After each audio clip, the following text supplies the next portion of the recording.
It's on now. Welcome to the meeting of the John C. Wright inner circle of people who feel sorry for me when I beg. People have paid money to talk to me. I have no idea why, because okay, I'm going to drive away my customers if I talk like that. You were just saying that. Okay, my first rule is never apologize, and I'm sorry for making that rule. So, this evening, we will talk about whatever Mr. Bowers or Mr. Am I pronouncing it right? Yakub? Yes. Is wish to talk about, and unless they come up with a more interesting topic, I would like to talk about atheism and how it meets science fiction.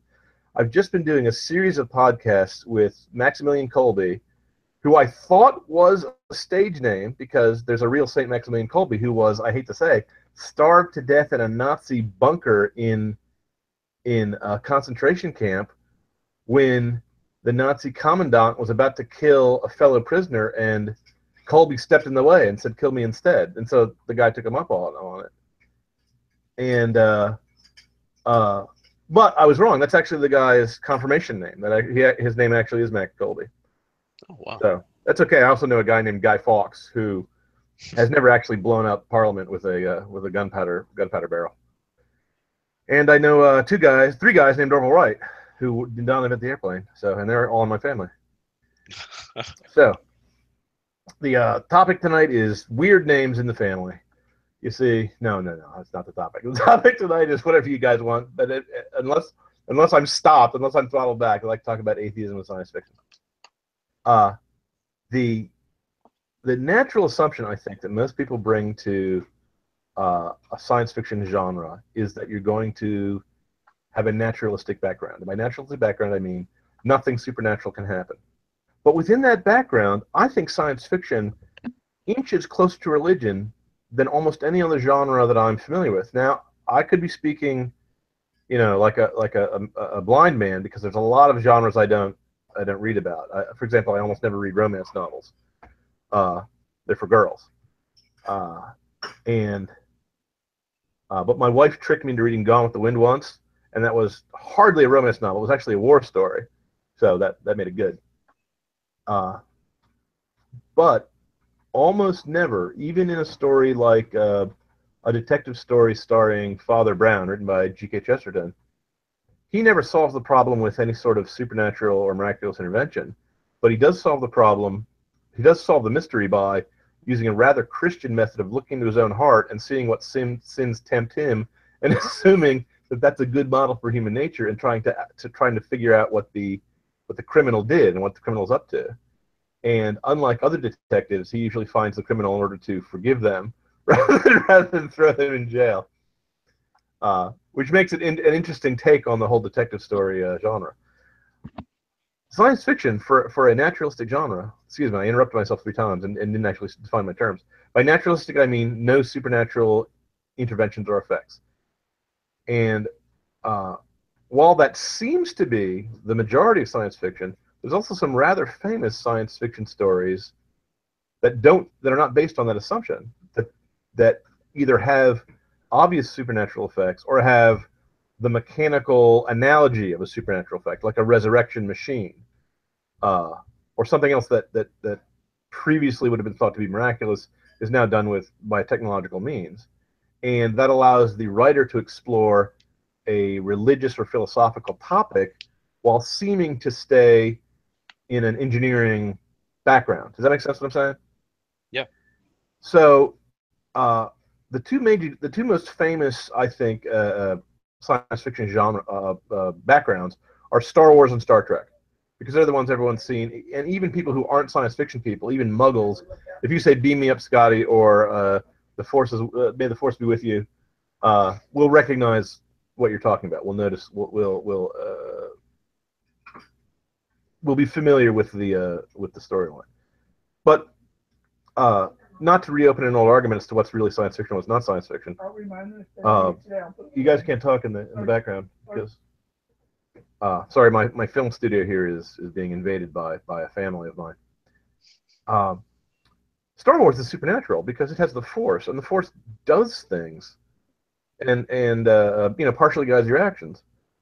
Now in the prequel trilogy, they tried to make it more science fiction-y, and I believe every Star Wars fan groaned. I don't know of anyone who ever leaps up to the defense and says that was a good move to make it so that the Force was caused by midichlorian bodies in your bloodstream, because that suddenly made the Force an engineering problem rather than a supernatural, mystical force that like Zen Buddhist space wizard knights could tap into.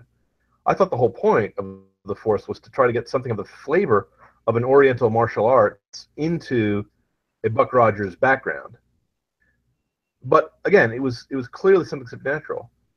Likewise, if you guys have ever read Cordwainer Smith, you probably haven't because he's a little out. He hasn't been around for 40 years. But I read him when I was young, and I also recommend him.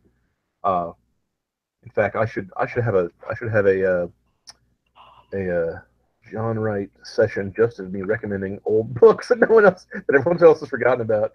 That would be wonderful. Cordwainer Smith. We could turn that into this. I misspelled Cordwainer.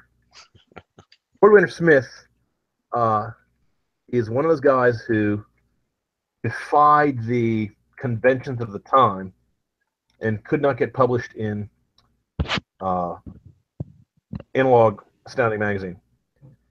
But his storytelling style, his approach, and the sheer mind-blowing weirdness of his background was so startling that he made a name for himself. I recommend his short stories more than his one novel. The novel is not a natural length for him. So I recommend that you read just about anything by him. I don't know if he's still in print. Look up his name and try to find any of his short stories, especially Scanners Live in Vain, or Dead Old Lady of Clowntown, or good heavens, just about anything by him is just mind-blowing. Game of Rat and Dragon. These are all short stories, and they're all miraculous. They're all wonderful. In any case, his work takes place in a clearly supernaturalistic background, but it's like Tolkien's background in that the heaven doesn't actually do anything obvious and direct like raising Lazarus from the dead, but it does do things like, well, never mind. I can't describe his stories. They're too off the wall. You have to read it and see. Read for yourself and see. Hmm. Be that as it may, almost all science fiction stories are naturalistic. If you come across a god in a science fiction story, he's almost always going to be an evil alien. One of the first ones in terms of timeline that I ever read, not the first I read personally, but the oldest story I read that was that way was Gods of Mars by Edgar Rice Burroughs. Not to spoil the shocking surprise ending from chapter 2 of Gods of Mars, but when John Carter of Mars, heartbroken at being separated from the incomparable Dejah Thoris, reincarnates back on Earth, he wakes up once again on Mars after apparently dying on Earth again. He doesn't go to Mars by means of a spaceship. He goes to Valhalla, the paradise of the Vikings, where you get to fight all day. And I'm kidding. It's not actually Valhalla. It's Mars, but everyone on Mars fights. The idea being that it's a dying planet. All the resources are used up. The oceans have dried up, and only great canal works allow the humans to live at all. And only an artificial atmosphere plants, allow them to maintain a breathable atmosphere. And with all the resources drying up, everyone's in constant competition with each other. Everyone is fighting to stay alive. Well, they don't have any religion on Mars except for worship of the mysterious river Is, which is the only river on the surface of Mars, and it goes toward the South Pole into an underground tunnel to the paradise of allegedly that no one's ever returned from at the South Pole.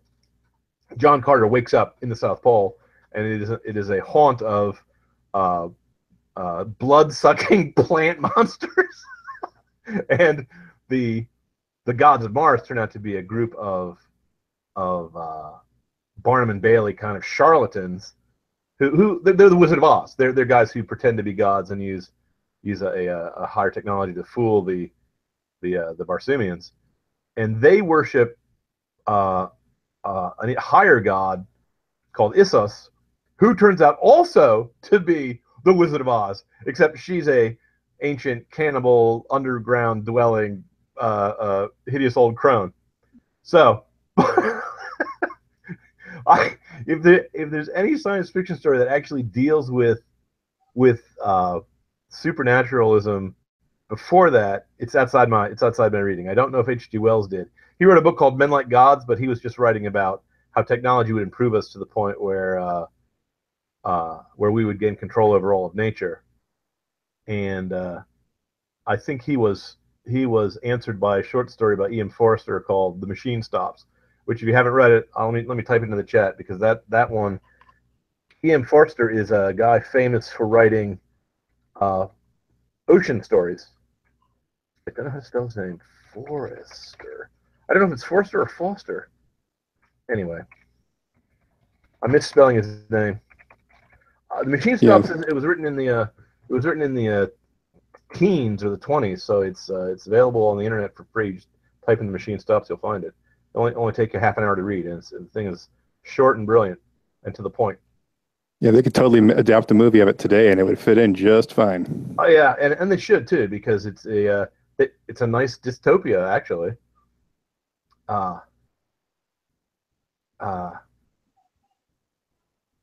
Hello. Just to bring Mr. Henderson up to speed, we're talking about whatever you guys would like to talk about, unless you stop me. I was basically thinking about how atheism fits into the science fiction genre. And my argument would be that science fiction should seem fairly naturalistic, that if you have a miracle happen to solve your problem anywhere in a science fiction story, or in any story of any genre, then that's a bit of a cheat, because the reader could not expect that to happen. Unless you set up in the background, unless you have God as a character, or unless you have a prophet or something, a Messiah as a character in your story, or someone who is known to do miracles. Miracles are actually rather hard to put in stories, because you have to try to get the mood and the emotion and the flavor of something unexpected, even if it was promised to the characters, and even if everyone said it wasn't going to happen. So I'm kind of interested in, like, metaphorically double clicking on that, especially since you are actually a science fiction author, yes, as some of you may have heard. And you have books in which basically the Christian God appears, in some sense, who is omnipotent and et cetera, et cetera. And I was just curious, how does it impact your story writing to have, at least implicitly, a character who can do anything? I don't have it. I avoid the issue like a coward. Which I've sometimes wondered if that's just the best way to go. Well, no. Here's what I do. My career was in two sections.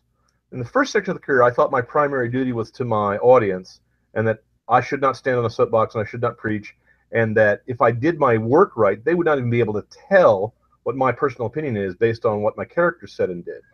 And I was remarkably successful at that. I actually fooled them. There's people who've read my books I wrote when I was an atheist, including books that have scenes in it that mock religion, okay? And they thought they were Christian apologetics because they had heard out of character, they had heard from other sources that I had converted. But they didn't know how long the book publishing process used to take back in the pre-computer days. So they looked at a book like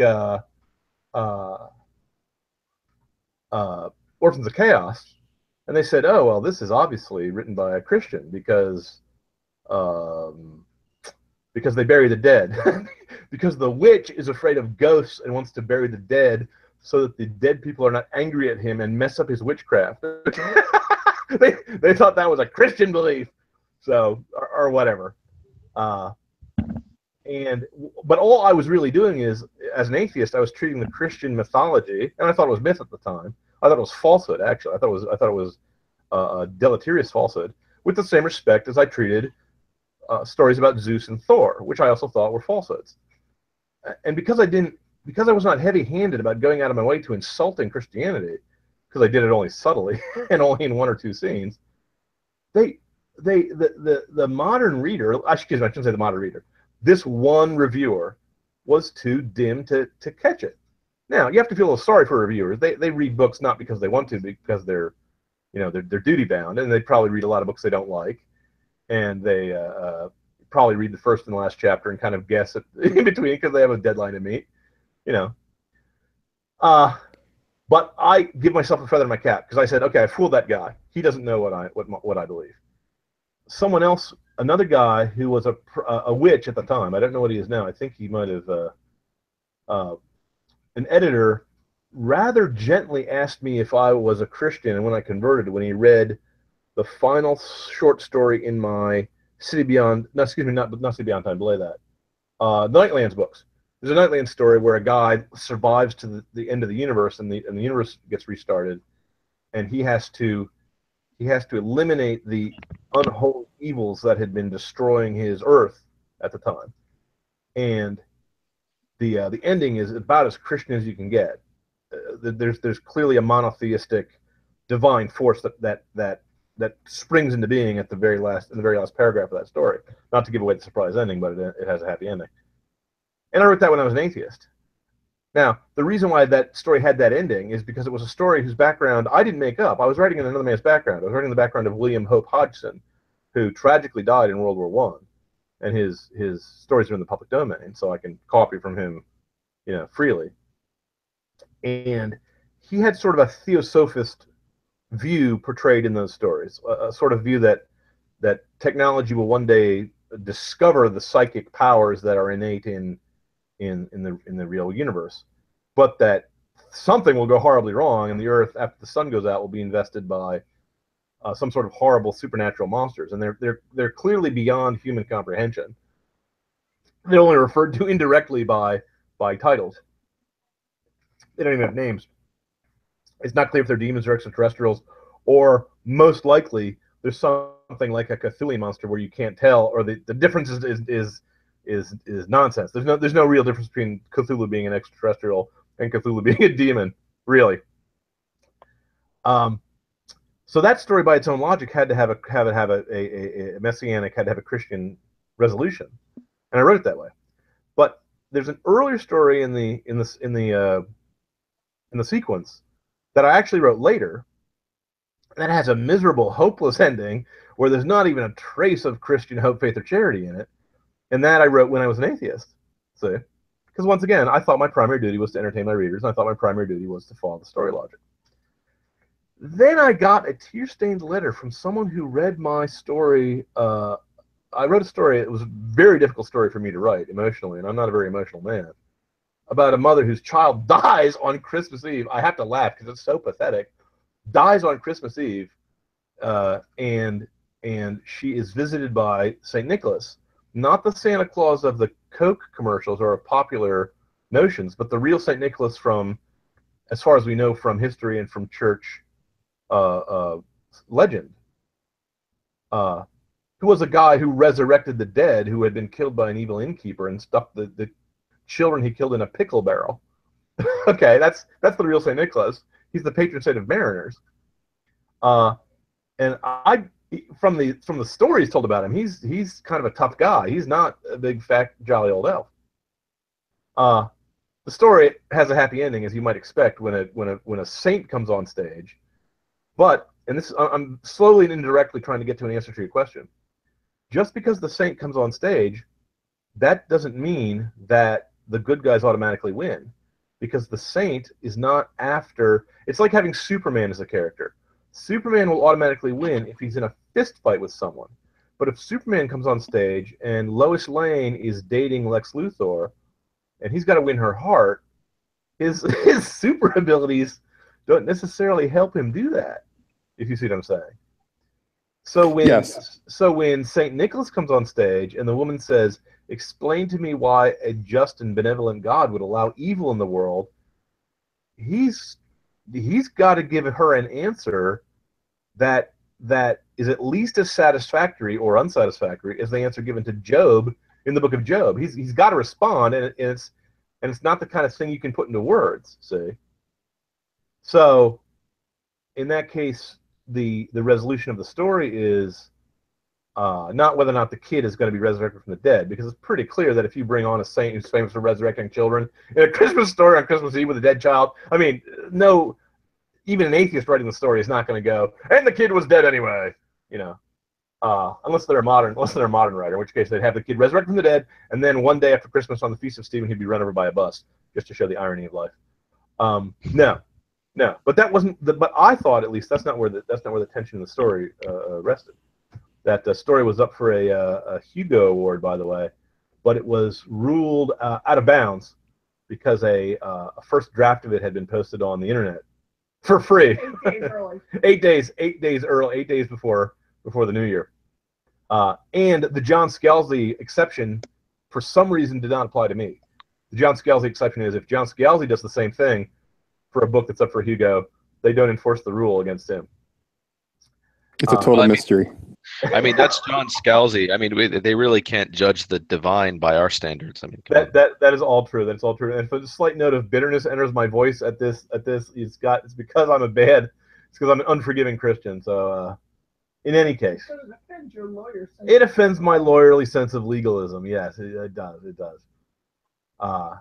But in any case, so someone writes me a letter and says, my child just died. Now, I don't know how many people get letters from strangers saying, I had to live through burying my child, and you helped me get over it. You helped me get through it. Maybe a priest, maybe a doctor, maybe I don't know what. I don't know who would get such letters, but I got one like that, and I said, dang. I said, if I have the ability to help that person, then I should not be using my talent, whatever little talent I have, just to entertain people, just to amuse them. I should be writing and talking about things that are important, by which I mean Christian. So I said, okay, I'm going to do the exact opposite of what I did before. I'm going to be so blatantly and so obviously Christian. Oh, no, I just lost someone. He dropped out because he was offended by being too Christian. Sorry about that. And I said, if God Almighty gave me the talent I have, because I never worked for it. No, he dropped out. Someone dropped out. I know it says they're gone, but they're all there. No, John Yukub left the group chat. He's gone. He's still here on mine. That's because your thing Or hasn't. you. That's because your thing hasn't updated yet. He's back. While you were gone, all we talked about is The fact you were the fact that you left because I was too Christian a writer, and I apologize for that. So here's what I decided to do. I decided I'm going to make my next 4 or 5 main characters really obviously Catholic and be obnoxiously in your face, up your nose Catholic, and I'm going to make them like the real Catholics I know, which is to say, bad Catholics. none of them are going to be really devoted. Oh, Yokeb left again. Oh, no, he joined again. Never mind. So, because I thought, here's what I can do as a writer. I can write a hard science fiction story about the end of the universe and portray it the same way modern science says it might happen. But I can use that as a metaphor for the Christian virtue of hope. And I don't need to be obvious about it, because even pagans know about hope. Even heathens think that there's something more to life than just this life, unless they're modern atheist nihilists or something, unless they're lost. And even they can enjoy a story about something more than the life we live in this limited material existence, because that's what they come to science fiction for. They come to science fiction for a sense of wonder. They come to science fiction to be told that their future is not going to be a closed-in trap like anything they're reading to escape from. Does that make sense? I'm entirely 100% in the J.R.R. Tolkien school of thinking that says fiction is supposed to be escapism, and escapism is good, and the only people who are opposed to it are basically jailers, the kind of people who say that the fiction has to deal with current political and social issues are jailers. And the only people I've ever seen say that throughout all history have all been the same kind of people of the same sort of socialist mindset. Welcome, Mr. Tanner, or maybe it's Miss Tanner. I can't tell from your initial. It's Mr. We were talking about. Someone asked me the question of how I put God into my stories and have him win every contest and still have it be dramatic. And my answer was, it's like putting Superman. I don't put God in the story ever directly. I'm not C.S. Lewis. I can't I can't dress God up as in a like a pantomime lion and have him come on stage. I'm not that bold. My wife is that bold, however, so she deserves the award for that, for the Hubris Award. And B, my answer was that if you introduce a theological or philosophical, Josh, you can't talk when I'm talking on the mic to the people who gave me money, my customers. I'm not mocking you. I gave you a compliment. Women, they seem to be like another sex or something. It's like they're not men. So, my answer is that if you introduce a philosophical or theological issue into a story as a source of drama, then the resolution is not going to depend upon the power and force your character can bring to bear. If the example I used was if Superman is trying to win the heart of Lois Lane, and she's dating Lex Luthor, him being able to crush coal into diamonds is not gonna do him much good. And so to eventually get around to answering your question, the way I put Christianity into my stories without making them either preachy or soapboxy or annoying, because I'm annoyed by that as much as anyone else is. I actually don't like Christian fiction if it's too obviously Christian. I like things like C.S. Lewis and J.R.R. Tolkien. Now, Lewis did have God Almighty smite the Tower of Babel at the end of that hideous strength, but it was also all correctly set up. And the moral tension, the dramatic tension in that piece was about whether or not Mark Studdock was going to be tempted into his own self-destruction by the bad guys versus whether or not he was going to get back to his wife and she was going to be a good, proper wife to him. That book, I don't know if any of you have ever read that book, but it's actually all about sex. The first time I read it, I didn't notice what the book was about. And he does it rather subtly, though he does, but it's as much about sex as Stranger in a Strange Bed by Robert Heinlein is about sex. So I'm going to ask if I can. This is Bruce, by the way. I love it. Go ahead. A huge honor to be in voice chat with you, one of my favorite authors. But to go back, you were talking about the final chapter of your Nightland Continuance book. Wait a minute, it's really hard to hear you. Let me turn my gain up for a second. Sorry. Let me move my microphone to a more appropriate location. Is that better? Excellent. And it's no longer sitting at the bottom of the cupboard. So last chapter of the Nightland Continuance book, the very final pages, which you were talking about just a moment ago, was, sorry about the phone interruption there.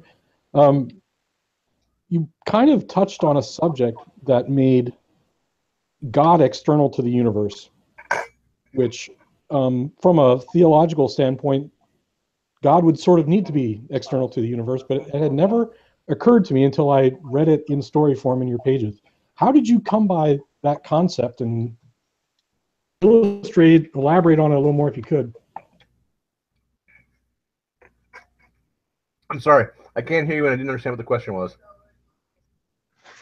I'm sorry. In the final chapter of the Nightland Continuance book, right, you last of all have the concept of the Almighty as external to the universe. Yes. Which, from a theological standpoint, God would need to be external to the universe. It's His creation. Correct.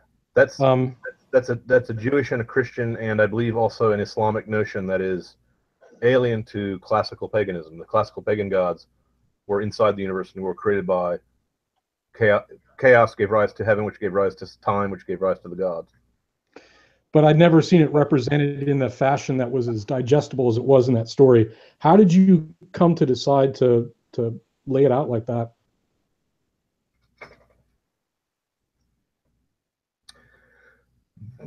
I don't understand the question. I wrote. How you decided to write it that way? I don't remember deciding to write it any particular way. I merely opened my empty mind to the muse, and she told me what to write.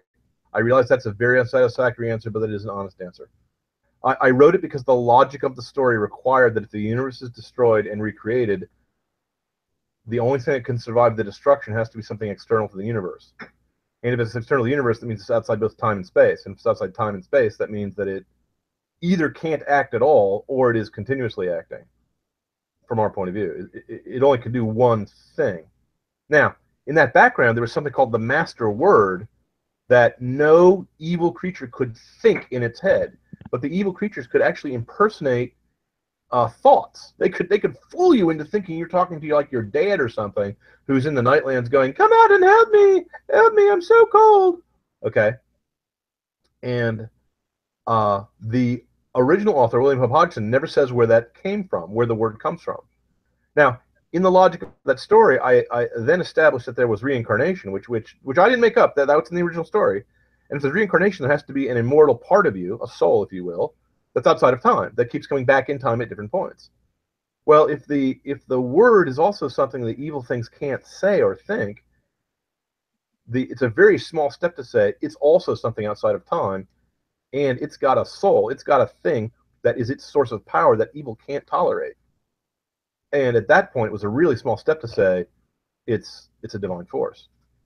So but the idea that God is outside of time, to me, seems to be a very digestible idea, because if you talk about God being a father or a creator stands aside from his creation and makes it.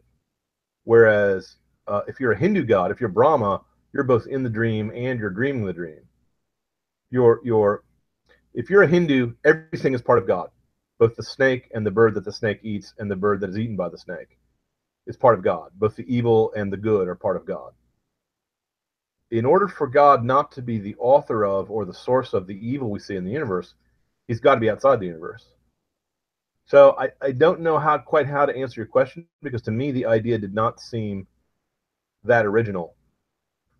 Partly because it's my own work. I mean, to me it looks like, I mean, I'm like a shoemaker. To me it looks like a shoe. It's something I did, for money, to please people. And only later did I get the idea that I could also serve the greater glory of God by glorifying him in my work. Which doesn't mean just writing soapbox speeches or sock puppety speeches. Let me give you a counterexample. I'm a big fan of Robert Heinlein, but I much prefer his juvenile works to his senile works, because he just gets too preachy. Even if it's ideas that I agreed with as a kid, and I was a dumb kid, so I agreed with all his ideas back when I was a kid. It stops the story. It stops the drama. It breaks the fourth wall if you turn and say, "Hey, audience, I'd like to sell you this saddle soap or this snake oil. Please buy my product, my intellectual product." No, that's condescending to the reader. And I think the proper attitude of a writer to the reader is a servant, a servant to master relationship. I consider you guys to be my bosses, my masters. I'm not, I'm not your teacher. I'm not. If you're looking to me for intellectual, guidance, good luck. So I don't. I think Heinlein cheated his muse, and he also had a muse. He admits as much. He doesn't call it that, but he says he can't himself analyze what it is that he did to make himself so successful, to make himself such a good writer. I think he was writing as I write, by instinct. Now, not all writers write by instinct. Some try very hard and actually figure out what the method is for going backward. And here's what I mean by going backward. When I read a book, I read the particular images and events that the author has portrayed in the book. And in my mind, I have an emotional reaction or an intellectual reaction of pleasure, awe, or fear, depending on what, or some other reaction that the writer put in the book. And I go from the particulars in the book to the universal. I go from the particular of the door rattles, someone scratches on the window pane. I hear the main character hears the voice of his dead lover behind the door, and he feels fear and awe. And then I, as the reader, feel fear and awe from that particular situation. But the particulars, the door rattles, the voice comes, the scratching on the window pane, those are things the author picks to go from the particular to the universal. And it's like a magic trick. It's like a mask that is, from my side, from the magician side of it, the mask is convex, and from the audience side, it's concave. Unless I confused convex and concave. The audience gets the universals that I've chosen to be the particular, and I, as the author, have to think backwards to go. I have to think in a way that humans do not normally think, which is to go from the general to the particular. I have to go, what is the mood I'm trying to capture, And what is the specific thing that will capture that mood best? And that's basically the entire artistic process is that process. How do I capture in words the thing that can't be captured in words? So when I, as the author, stop and speak a lecture to you, I'm no longer doing that process of going from the universal to the particular. I'm going from a particular to a particular. I'm not saying these are my conclusions about politics or economics or the war between the sexes or what have you. Now, I used to be a newspaper man. I used to write an editorial once a week. I got addicted to it. That's why on my blog I still write an editorial roughly once a week. And to enjoy them, you don't read editorials for the sake of story. That's not what stories are for. Stories are for something else. Stories are to remind you that inside your soul is the same spirit of the creator that your creator put in you. The creative spirit is both makes a guy want to sing a song to his true love and makes someone listening to the song go, that is very good. And we get that from God Almighty, because that's what he does at the end of every single day of his creation, is he says, what I've done is really good. Well, we can't all just sit there and admire our own works. That would be too selfish, because we humans are meant to admire.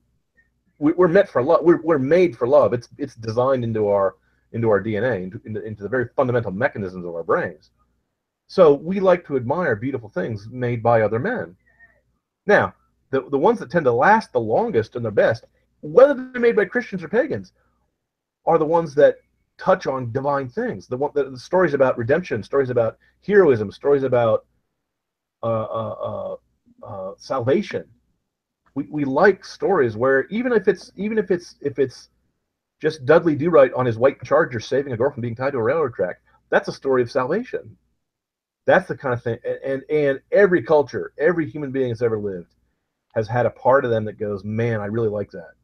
I mean, some of the stuff written by Homer is just sublime. It's just breathtaking, and it's because he touches on divine things. Now, his eyesight was limited because he didn't know the whole truth, but he knew enough of it to write a dang good poem. And I've completely forgotten whether or not I actually answered your question. Because then I broke the fourth wall and I made a speech. I forgot what the question was. Will the witness please redirect the question?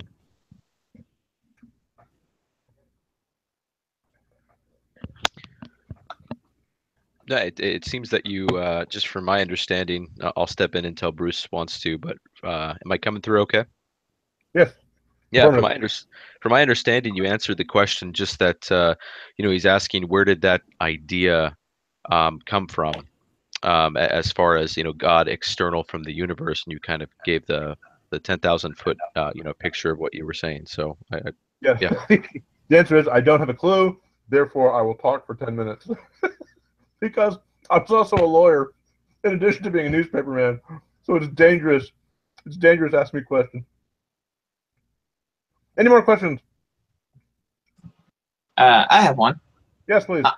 In your most recent Moth and Cobweb story, and I guess this is sort of a recurring thing, is like every time I read your books, I am encouraged to go and read mythology and all the things you reference.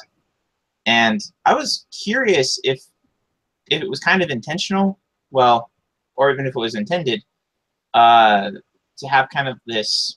It seems like there's a parallel between the story of Tom and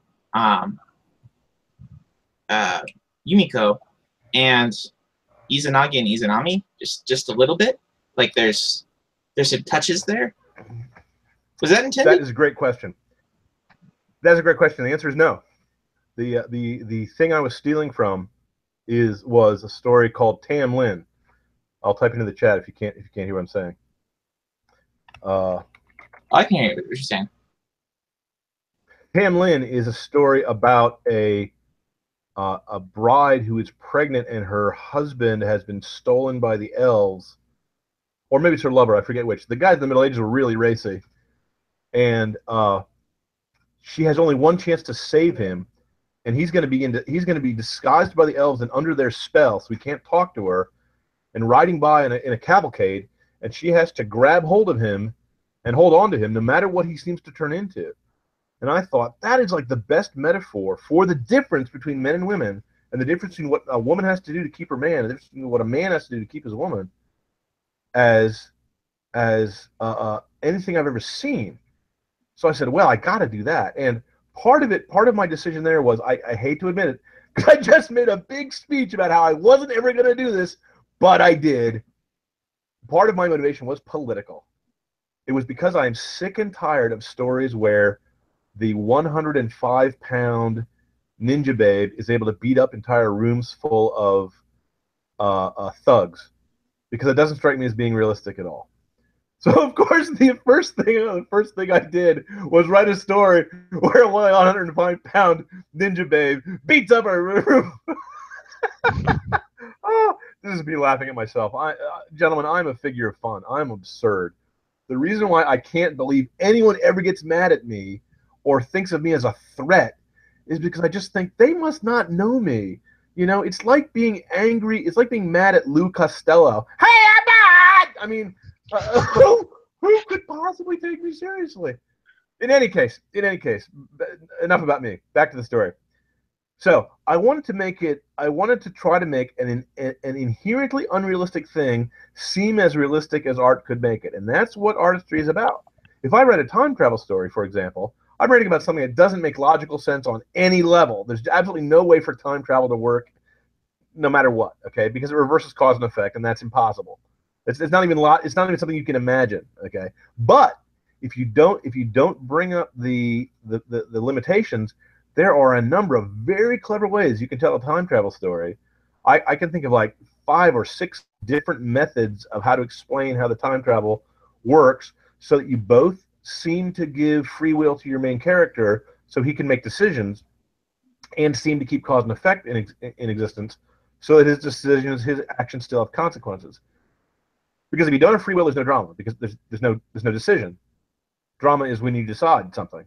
If there's no consequences, there's no drama. You know, Alice in Wonderland is a perfectly fine story, but there's no drama in it. You're never on the edge of your seat waiting to see what will happen, because everything that happens is in a dream. So, be that as it may, time travel is just one example, and the other example is how to make a ninja baby able to beat up a bunch of thugs. I did a little bit of research, but I didn't want to have the main. I wanted to have her fight enough so that people knew that she was a superheroine. Okay, that she was female Robin. And the Batman in my version was a little crazy, which maybe he is in the real version too, depending on what version you're reading. But I didn't want to have the resolution be girl beats up thug and rescues guy tied to the railroad track, because that's not the way girls think. That's not mythically correct for the feminine mystique.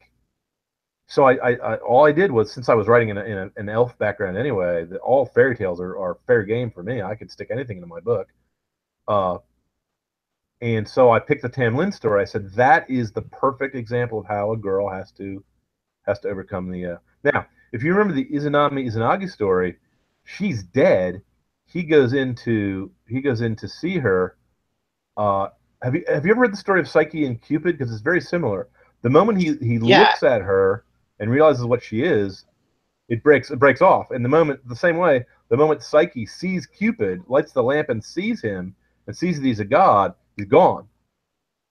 But in the Japanese case, the moment he sees her, she turns on him and starts coming to kill him and the rest of the world, and he has to block the way with a stone that's surrounded by a magic rope. You'll still see those magic ropes in Japan today. It's the ones they make out of paper, and you can see them tied around sacred trees and stuff. Right. I guess the thing that was similar.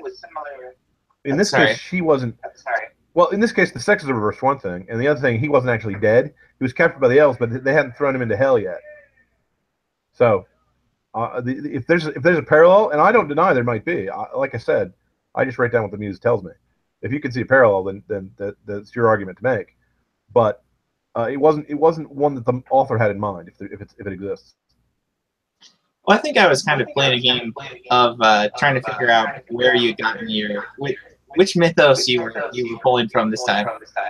Oh, that I can tell you, Tamlin. Yeah. And I don't pull from this. I rob them. I lure them into a back alley. I club them over the head with my shillelagh, and then I pour whiskey on their clothes so that when the bulls come, when the cops come, they'll think the guy's just drunk. And I rifle through the pockets and I steal their stuff. Lesser authors borrow. Okay. I'm not a lesser author. I just completely rob things. And I shouldn't brag about it because you're supposed to maintain the illusion. You're supposed to maintain the mystique to fool the readers. But I actually admire authors who play variations on themes. I mean, Bob Heinlein did not make any bones about the fact that he was copying from the gospel story when he wrote up Mike the Martian for Stranger in a Strange Bed. One of these days, I want to write a story about the beast of Mars who comes down and preaches his false, bogus religion about how you're God, and if you just eat the apple more, you'll understand more about the knowledge of good and evil, and you get psychic powers and can kill people with impunity. The thing that was really funny about Mike the Martian in that story. Have you gentlemen read that story? The Stranger in a Strange Land? It's a famous science fiction book. Have you noticed that for a Messiah, he never cures the sick or raises the dead or preaches salvation to the poor? He preaches Darwinism. He says we have to kill off the weak. There's a scene in this story where he's talking with Jubal Hershaw, the lawyer. Hey, character I admire, who he's worried that if he teaches Martian language and therefore psychic powers to human beings, it will stop the process of evolution that's required to cull the weak.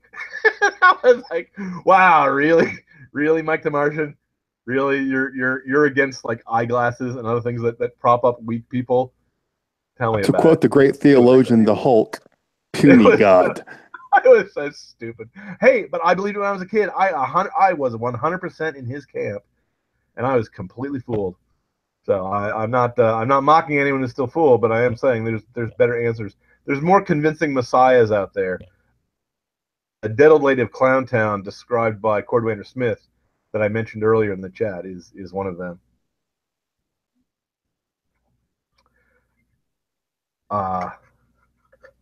Any other questions, or should I continue to pontificate upon the original topic again? Please continue. Too bad, because I love questions and I don't like speaking extempore. I was just going to make a comment. Go ahead. Thank you again for writing all that you do right, because I will keep buying your works because I'm well entertained. Yay! You don't think they're too preachy? One thing I did in Moth and Cobweb, which I thought would not necessarily offend the agnostic, atheist, or pagan readers, is I just tried to treat the Christian magic as if it was just as magical as the elfin magic, but that it worked. That church bells actually did drive back witches, and that a cross can actually destroy a vampire. You know, because it seems to me that's part of the lore. That's part of the mythical lore of Europe. So why not use it? I have yet to see a single. I've seen a lot of Buffy the Vampire Slayer ripoffs. I've seen a lot of Vampire Hunter stories. And I've never yet seen a single one where the guy holds up a cross and the vampire bursts into flame or gets repelled or something, and the guy stops and goes, "Why did the crucifix of Christ do that?" and stare at the cross and go, what's going on here? What possibly could make this work? I have, however, seen many examples of, we'll call it like the D&D cleric method, where anything you hold up, as long as you have faith in it. If you're a vegetarian and you hold up a rutabaga, the vampire will burst into flame just as much as the cross of Christ will. And that seems to me to be theologically unsound, because the Christians say that sacraments and sacramentals, not the same thing, don't get their efficacy from the belief of the believer, but rather from the power of God. So I do have to say, though, that I did mention that science fiction is a naturalistic genre by its nature. That if you run into something that seems to be a ghost in science fiction, uh, 9 times out of 10, it's going to be an energy being, a projection, a hologram, or a trick. And Scooby-Doo and the mystery machine gang will yank the plastic mask off of Mr. McGreedy of the Haunted Museum, and it'll just turn out to be a trick. But in a horror story, whenever someone goes, "There's got to be a rational explanation for this," he's always wrong. in the in the science fiction story, when the guy says that, he's always right. There always is a rational explanation. I That's where can't Gene Wolfe remember. comes in, though. But Gene Wolfe is beyond genres, I should say. Gene Wolfe does a very good job. In fact, let me strongly recommend, if you guys are staying still for my book recommendations, not only do I recommend The Shadow of the Torturer, which was his 4-book trilogy, but he wrote 2 additional trilogies in the same background, maybe 3, and one of them was called the Short Sun trilogy. And I'm not sure if you have to read the previous trilogy called the Long Sun trilogy to get the story. I did. I read both, but I like the second one more than the first. And in it, the main character, who is this, it's no surprise, his beliefs about himself are false, and he is not exactly who he thinks he is at during most of the book. But that's, of course, that's true of all of us, I guess. It had some of the best portrayals of miracles and magic and the supernatural I've ever seen, and it was all done very subtly and very indirectly, and it was all done from the main character's point of view, where nothing that happens to him looks necessarily supernatural or magical. It does seem odd, things seem really weird, but if you were someone standing nearby him, you would be convinced he was a warlock, that he was a wizard, that he was a prophet, that he was something from, heaven or hell. It's just great. It's just great. The setup is that there's the Star Crosser, a multi-generation warship, spaceship, is leaving Earth. It's in transit for several generations. There are both people frozen in suspended animation and living passengers.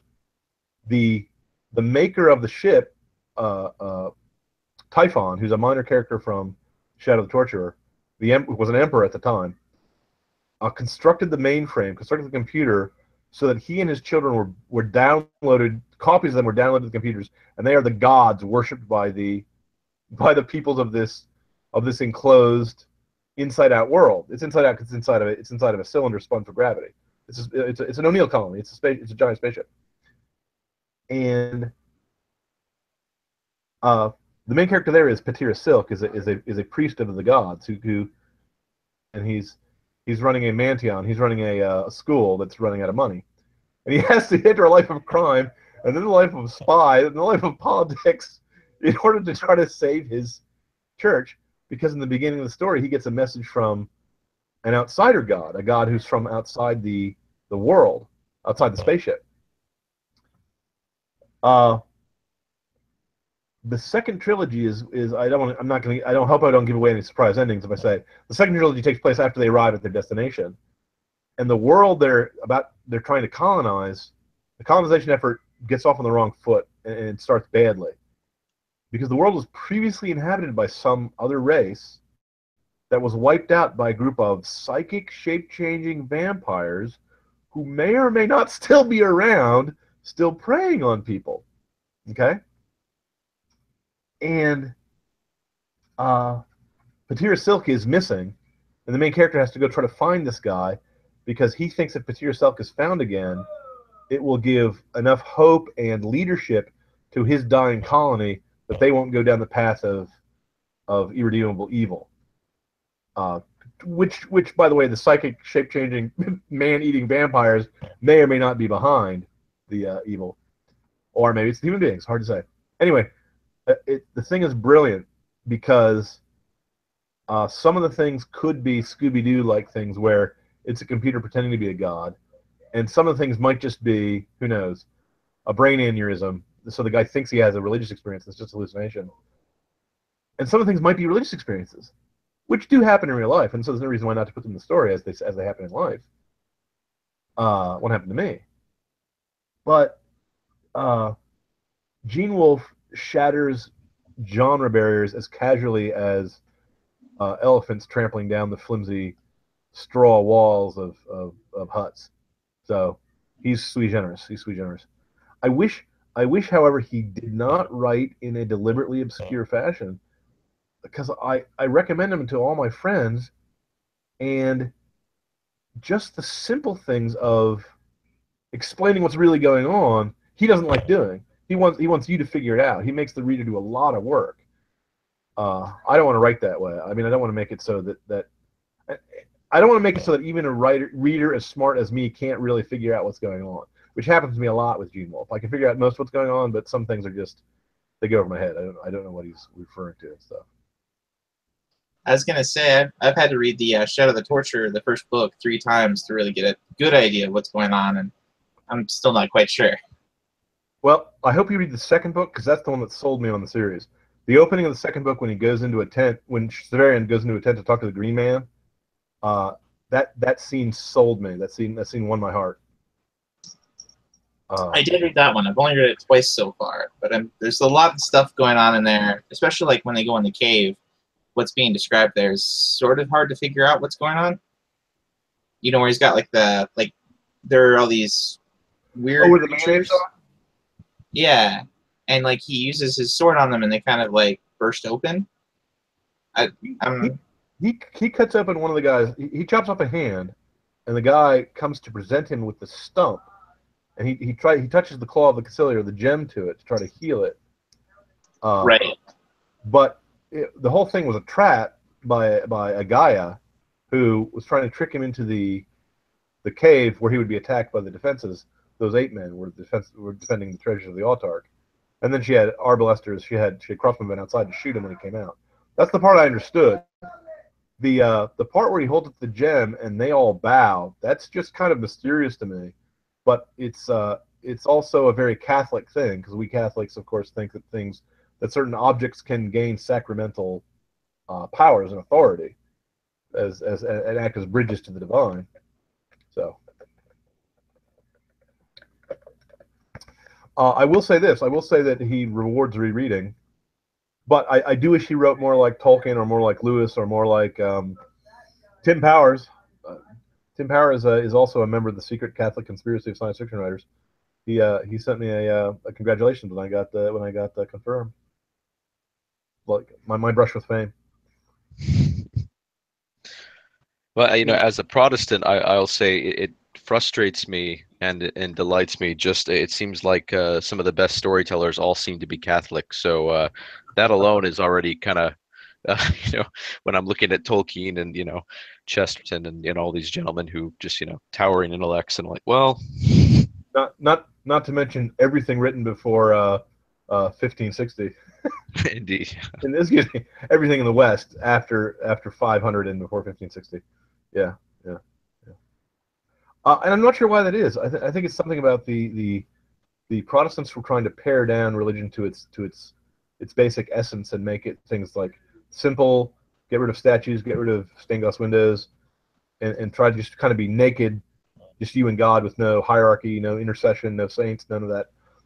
If I could interject, I think it's because stories had stories around them. See, they all had. You could go into a cathedral and look at a stained glass window of a man with a dog, or a man holding his head with a sword in his hand, and everyone in the congregation would know which saints those were. And there was a richness to it. There was in the late Middle Ages, there are records of entire villages putting on passion plays, where it was like a role-playing game where everyone in the town had a part to participate in. Then they would do a parade, and they would reenact the birth of Christ, and do all this stuff that was better than TV and with no commercials. And the thing I think is the most amusing factoid I found out about the Middle Ages after I converted was that they had more days off than we do. They had more vacation days than we did. I mean, it seems to be just like obviously not perhaps Gnostic in theology, but just that abhorrence of the physical. I think it really infects the Protestant side. It's a fear of the spiritual, and it's maybe thinking that it's just cool logic is the only thing that can apply in theology. Yeah, I would. If I could interject, I would say we've lost our sense of mystery. You mean mystery in the old sense of the word? I mean Like- mystery like in the the- sense like that a- Chesterton uses it. Interesting. It's a question that puzzles me because I've run into Christians who like don't believe in the devil, and I'm like really that always puzzles me because I think I said this on Wednesday to the other guy I was talking to about this topic. Because if you believe in Christ, then you believe that a miracle can raise a man from the dead, and if you believe in Christ, you believe he was the Son of God and he was God, and that his words were truth, and you also believe he could heal the sick and cast out devils. And to go from that to say, oh yes, and I don't believe in devils, I don't see how logically you could do that. I understand atheism because I used to be an atheist, and I understand Catholicism because I'm a Catholic now, and I even understand Lutheranism because I was raised Lutheran. But I don't understand the kind of modern, well, my God is the same as your God, and they're all equal, and we don't need to. Excuse me. I shouldn't be so simplistic. I understand the impulse not to discuss religion if you're a member of a mercantile, modernized society where you don't want to offend your customers, so you don't want to put up a sign that says, no Protestants allowed in my Catholic shop, no Catholics allowed in my Protestant shop. That I get. And the idea that you shouldn't discuss religion with strangers, or you shouldn't discuss politics with people who you're going to offend if you talk too much about how you like the king, or like the parliament. But I don't get the guys who then take the next step and go, all religion is a matter of private opinion, and it's like preferring pie to cake. And if you like pie, that's fine. I like cake, that's fine. Because to me, that's the same as saying there's no God. If it's a matter of private opinion, then it's not truth. It's And you can't have one- it seems to be. I've been studying this scholar who he basically blames essentially the rationalism and Milton essentially for the oversimplification. Because if you look at the worldview of an ancient Israelite, it was not monotheistic in the sense that there were no other beings that would even be considered divine, but it was it's only that there's only one that matters, the Most High. It's this rich spiritual tapestry that you can pull from, and then it's just been I guess to misuse the term, it seems like a lot of Protestantism is infected with a reductionism. It has to be all pared down. No saints, no one in heaven but the Most High. Now you say that, but in Milton's heaven, in Paradise Lost, there's a whole community of angels who are sitting there, and Jesus Christ is sitting next to God, and they're talking about what's going to happen in the world, and the devils in hell are all the pagan gods. Okay, so there's a rich spiritual tapestry there, at least in his art. I don't know. I haven't read Milton's essays aside from Arapegia, aside from the one where he defends free speech. So I don't know what else he thought, but he could be. If you're right, or if this author you're reading is right, there's a lot of authors I come across whose muse is smarter than their daimon. By which I mean the daimon is the spirit that inspired Socrates to keep asking questions of philosophy. So I use it as a shorthand word to mean the spirit of philosophy. And there's guys like Tolstoy who write. I consider him to be the number one writer of mankind. I don't think I've ever read anything that's as deep and insightful and interesting as Tolstoy. When I read him, his characters seemed more real to me than my friends, which might tell you something about my friend. But I read his essays and his nonfiction writing, and he was a boob. I mean, excuse me, pardon me, that's really mean. He was very simplistic in his approach to rather complicated problems that I did not see reflected in his fiction writing at all. And Ayn Rand was the same way. Ayn Rand, in her nonfiction writing, says you shouldn't act altruistically, and that self-sacrifice is a trap. Self-sacrifice is not justified unless you place your life at a lower value than the value of whatever you're dying for. Which is the kind of sentiment that doesn't appeal to. That's for young bachelors who are in good health. That's not for me. That's not for the real world. That's not for fathers with children, men at war, or sick people who need help, who can't help themselves. But in her book, in Atlas Shrugged, the main character is willing to suffer torture and death rather than betray the girl he's in love with, rather than betray his true love. So she correctly identifies the heroic spirit while preaching something which sounds, at least at first, like it's against that spirit. And same thing with Tolstoy. He portrays both the glories and the degradations of war rather clearly, but then he writes the simplistic, pacifistic tract that's just not very deep, and so on. There's a lot of authors who are just not as smart as their muses. Now, that doesn't surprise me at all, because I actually believe the muse is a real thing. I think there are spirits that live in the air and that put ideas in your head.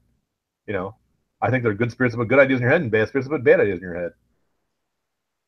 And I did not believe that when I was an atheist. I thought it was all me. So, which is one reason why, by the way, I can't answer a lot of questions about things I do in my book that are not deliberate. There are certain things I do decide to do in my work, and I'm trying to do something like I want to have a character be a little Japanese girl who can kick butt, but I don't want her to be I'm offended by a certain stereotype that I'm trying to avoid, for example.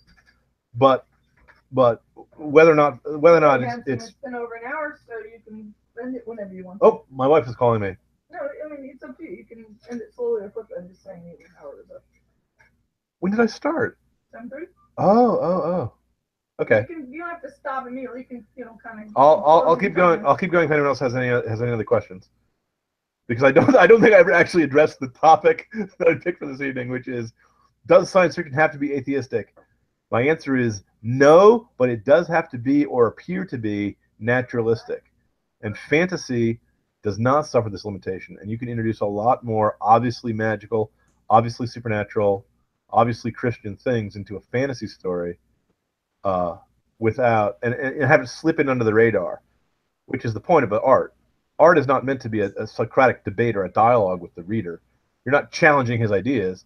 You're trying to slip ideas into his head, like in the movie Inception. If any of you guys haven't seen Inception, I do recommend it. It's a little dark, but I really liked it. Let me explain the metaphor to someone who hasn't seen it. In Inception, the storyline is that someone's using a dream machine to try to sneak into someone's mind and implant an idea there at the level below his conscious mind, so that he'll be influenced by it. And it's also a meditation on the nature of reality. How can you tell truth from falsehood if your whole world is lying to you? I had a business question, if that's all right. Business question? Why, I don't have any money, so you can't borrow it. With the alt hero stuff that's going on, Yes. do you think you might end up being brought on to write novels for that at some later point? I don't know. Here's why. Vox Day did approach me about some alt hero stuff, which I wanted to do, but each time I sat down, each time I thought it through, I thought that it would not.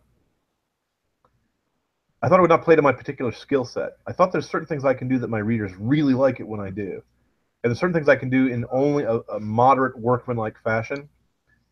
And the alt hero background and setup is the only origin they have established so far for any of the superheroes is that they're Homo sequens, that they're the next step in human evolution. And they don't have anything like, moon apes or time travel or dinosaurs or and in their background there's no Nazis and there's no commies, because both those guys were defeated very early on. There was no World War II as far as I know.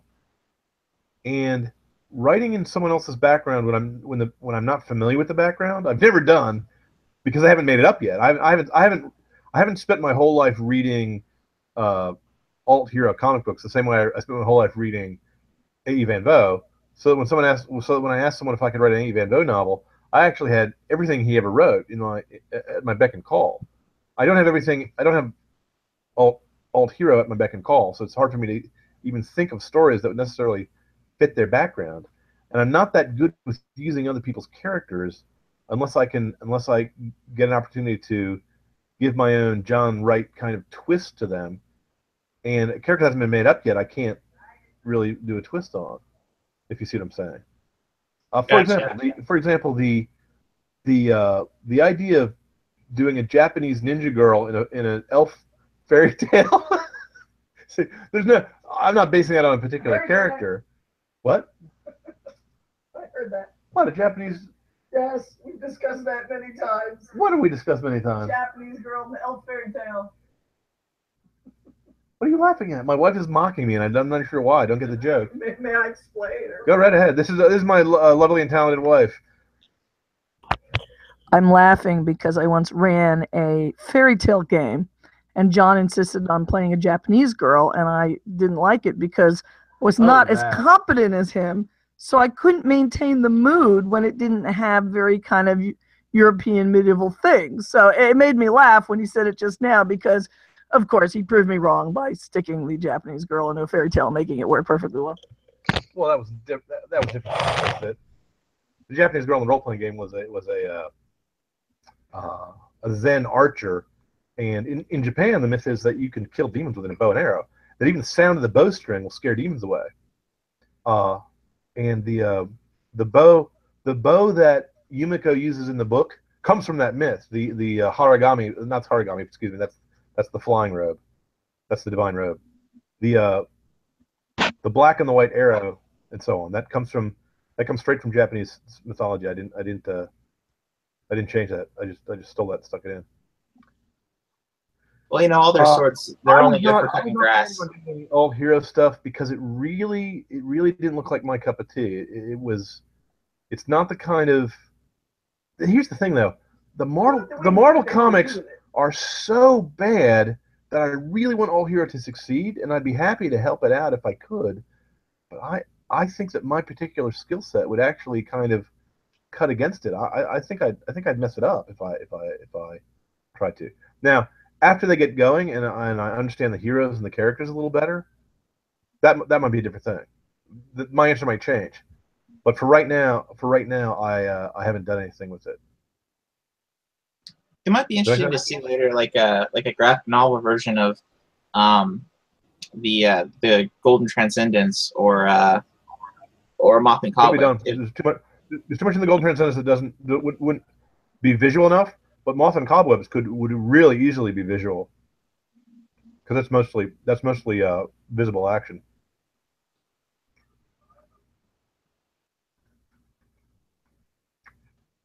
But the Golden Age, half the stuff happens in the people's heads, and there'd be no way to portray it on in a panel. That is fair. When he gets hooked up to the whole multi-mind thing, is kind of crazy. Sorry, say again. I was just thinking of a particular scene where the main character plugs himself into a multi-mind and is considering like donating his brain to the multi-mind thing. Right when he gets attacked. That would be very hard to put in comments. yeah, using my point. By the way, I wrote one short story that's also set in the Golden Age background called End of History, Last of History, Final History. I wrote a short story that has Atkins in it. So if you like that, you should you can look it up on my blog. I think I put it on my blog. So if you want to visit the Golden Age one last time, then you can in that short story. For End of History.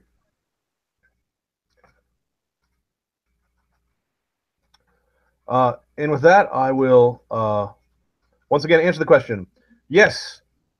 The answer is yes. Science fiction is naturally atheistic, but it still is a perfect. It's a much better vehicle for exploring theological questions than any other genre I know of, because it's the only genre where you can have characters on stage who are not human beings, who could turn around and look at human beings and see see what human nature is like.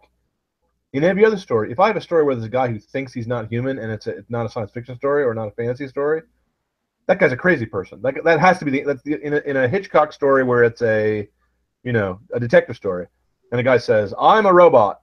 Okay, that can't have the science fiction answer of yes, he's telling the truth. But in a science fiction story, he might be lying, or he might be telling the truth. He might be a replicant. Decker might be a replicant, because that's one of the possibilities in a science fiction story. But more to the point, Decker might have lost his ability to have human empathy, which is the test to tell the difference between the replicants and the humans. If you guys understand the reference I'm making here. Mm-hmm. The whole point of that movie, if you guys haven't seen that movie, I recommend it. Not the new one. I haven't seen the new one. The old one. Is that the what Philip K. Dick was trying to put across was that empathy is the human characteristic. And there's the scene at the end where Decker is, well, I don't want to spoil the surprise for anyone who hasn't seen it. There's a scene at the end where what character you think is not going to be empathetic is, and the character who you suddenly realize has not been empathetic the whole story, learns what it means to be human. He learns it from someone who's not human, or allegedly not human. You can do that in science fiction, and that's a philosophical, that's a theological question. What is the human soul? That's what that story is trying to answer that question. But the genre of film noir Los Angeles of the far future, 2 years from now, where it's always raining, and all the and the ecology is destroyed. Don't be fooled by the setting, because you can approach a philosophical question, a theological question, from just about any setting you like. So I think that theology comes up in every genre where deep questions come up, because that's what the deepest questions are always about. But in science fiction, you can do stuff. You have the freedom to explore it in terms of metaphors and situations that just can't arise. I mean, I can't even tell you how many science fiction stories I've read where a man has come back from the dead. I was just today counting the Star Trek people who came back from the dead, okay? Scotty was killed by Nomad and resurrected by the probe Nomad.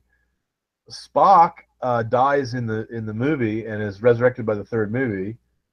I believe someone is killed during the shore leave. I think it's McCoy is killed on the shore leave planet and resurrected by the aliens. So I thought someone should write about the USS Ghost Ship, where everyone on board has been killed at least once. I don't know how often it's happened to the guys on Stargate, but I'm sure it's happened there too. And Gandalf can be aboard, because he came back. And my hero Gilbert Gosain from the Null books by E. Van Vogt can certainly be on board. And Neo from the Matrix. And Optimus Prime. Robots don't count. They don't have souls. Hey, Optimus Prime came on. Saint Mechanus told me so. Well, wait a minute. No, the robot was. I thought my son is writing a story where the ship's chaplain is a robot, and the people are puzzled by this. And he goes, "Look, I'm obviously a created being. You're obviously a created being. We think the same. How could it be otherwise? So." But he'd have to be a Thomist because he's a completely logical being. Anyway, that's about it, gentlemen. I hope I haven't offended anyone with my theological opinions about robotics. And any last words in that case? God bless and Godspeed, gentlemen. Thank you for coming by, and thank you for your patronage.